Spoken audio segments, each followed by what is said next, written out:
안녕하세요 everyone, this is Gia. Today is the day that I'm diving into something pretty unique. I'm going to make small batch of radish kimchi. This might be something that many Koreans haven't even had a chance to taste.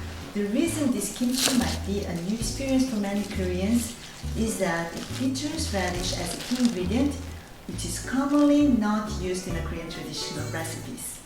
This radish is washed and drained.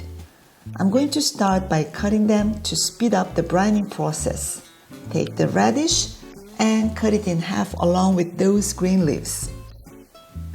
This will help them absorb the brine more quickly.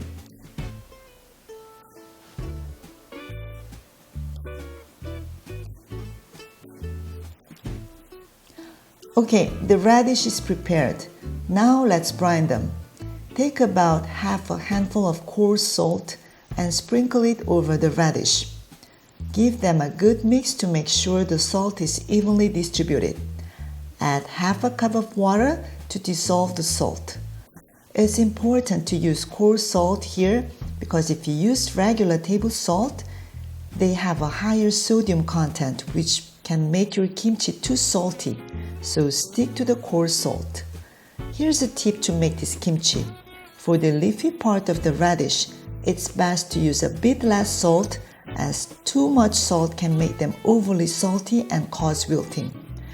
After you've added salt to the radish, you'll want to let them sit at room temperature for about 30 minutes. Now we're moving on to making a porridge that will aid in the fermentation of your kimchi. Here's how to make it. In a small pot, pour in some water and add flour to it. Give it a good mix until there are no lumps left before you start heating up. Continue stirring as you heat it, and you'll notice it coming to a boil. It will turn cloudy and a bit sticky. This is the point where the starch in the mixture is getting cooked. You'll see it has a milk-like color and has a consistency similar to a potato soup. Then it's done. Okay, the radish has been brined for 40 minutes and it's time to wash. Rinse them thoroughly in cold water 3 to 4 times to make sure you remove the excess salt.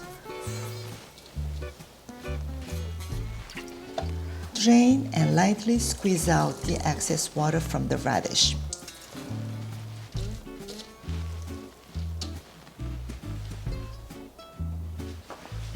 Now let's prepare the seasoning for the kimchi. Roughly cut the onion. Add the onion and garlic to the blender cup. Drop in a small piece of ginger. Next, you'll want to add apple juice to the mixture. Apple juice is an excellent substitute for certain ingredients such as sugar and plum extract. Also, pour in the starch porridge that was made earlier. And don't forget the fish sauce. Blend all these ingredients together until you achieve a smooth and well-mixed seasoning. This mixture will work effectively for kimchi fermentation. We need some vegetables to flavor our kimchi. Cut the scallion into ½ an inch long. In a large bowl, pour in the blended mixture that we prepared earlier. Add gochugaru, Korean chili flakes, and mix.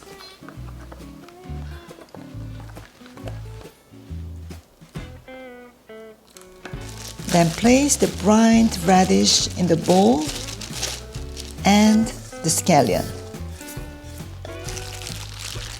Now, mix everything thoroughly until all the ingredients are well combined.